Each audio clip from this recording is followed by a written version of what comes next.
everyone. I'm Yawen, a senior student from Chongqing Nankai ISD. Today, it's an honor to stand here and share a story that's truly personal to me. A story about connection and the incredible power of authentic communication. Let me start by asking you a question. How would you describe yourself within a sentence? Perhaps you'd say, I'm a student, I'm a teacher, or your name. Well, for me, I would say I'm a curious individual, a big fan of milk tea, and here's a lesser known one. I'm an IBD volunteer. Now you're probably wondering, IBD? What's that? Well, it stands for Inflammatory Bowel Disease. It's a chronic disease that's affecting more than 900,000 people in China alone.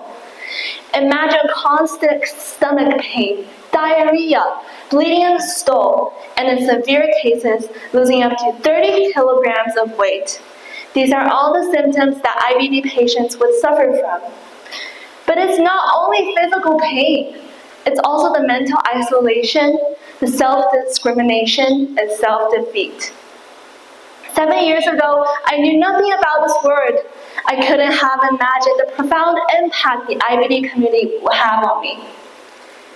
But something had changed.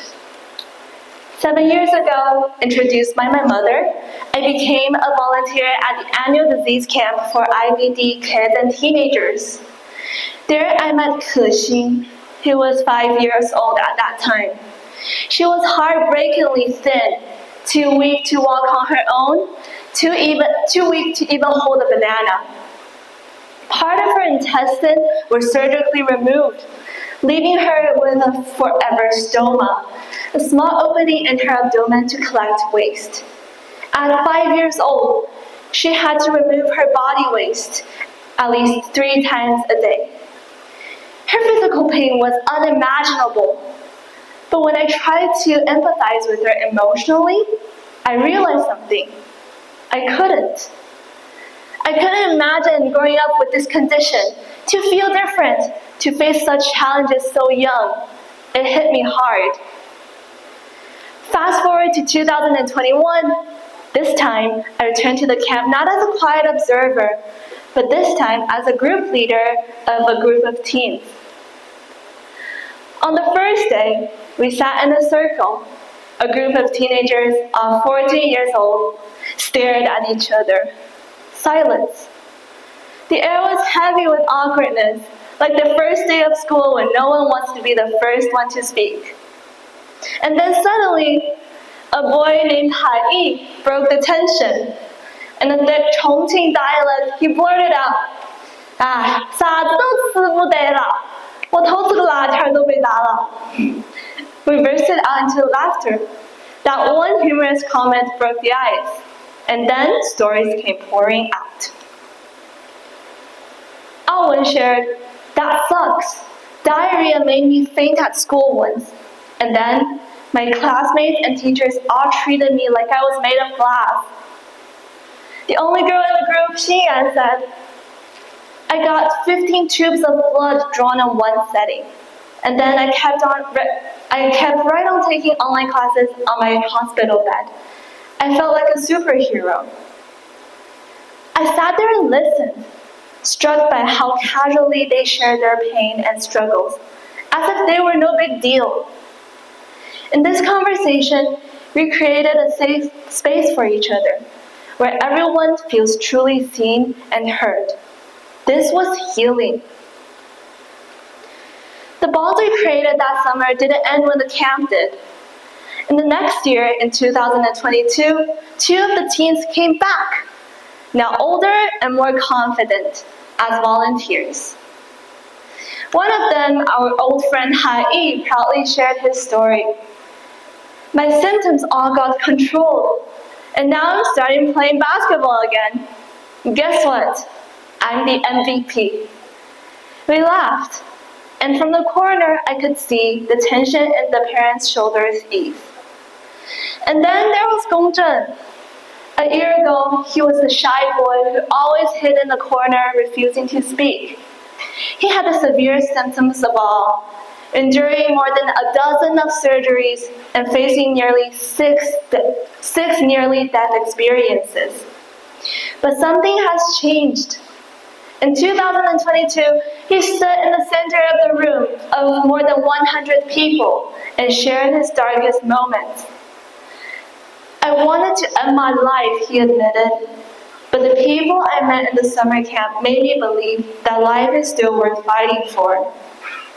My doctor said I wouldn't live past 15, but now, 16, here I am, still healthy and alive, still having a girlfriend.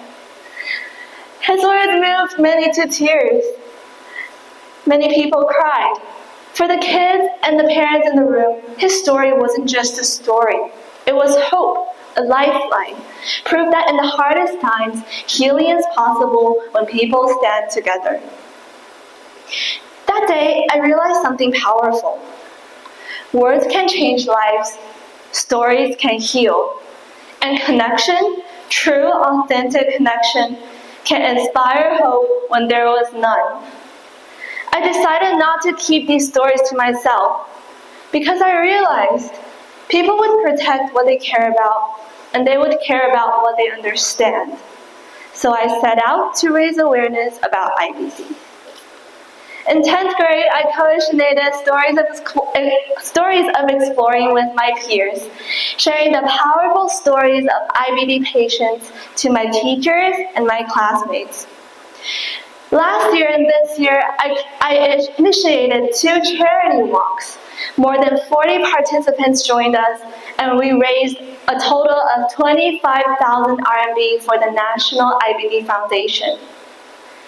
More importantly, throughout the hike, the honest and humorous conversations broke down stereotypes and fostered lifelong friendships.